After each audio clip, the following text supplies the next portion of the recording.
আপনাদেরকে সশ্রদ্ধ সালাম, অভিনন্দন এবং শুভেচ্ছা। আপনাদের ঐকান্তিক পরিশ্রম, আপনাদের সমর্থন, এই আশাহত নির্যাতিত মানুষের পক্ষে প্রতিনিধি হয়ে গরিব মানুষের পক্ষ থেকে আমি নির্বাচনটা মোকাবেলা করেছিলাম। আপনারা আমাকে ভোট দিয়ে নির্বাচিত করেছেন। আপনাদের ঋণ কোনোদিন আমি শোধ করতে পারবো। আর আজকে ধরতে গেলে অনির্ধারিত একটা সফর আমাদের। আর আজকের আপনারা যে সম্মান দেখিয়েছেন, এই ঋণ আমি কিভাবে শোধ করবো? এই জীবনের প্রথম আমি একটা টাকার মালা পেয়েছি।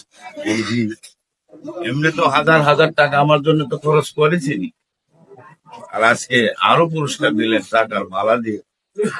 আমি আপনাদের ঋণ কোনোদিন শোধ করতে পারবো না। তবে নির্বাচনের প্রাককালে বারবার আমরা বলেছি, আমরা কিছু আপনাদেরকে দিতে পারি আর না পারি, আমি আপনাদেরকে সম্মান করব, শ্রদ্ধা করব।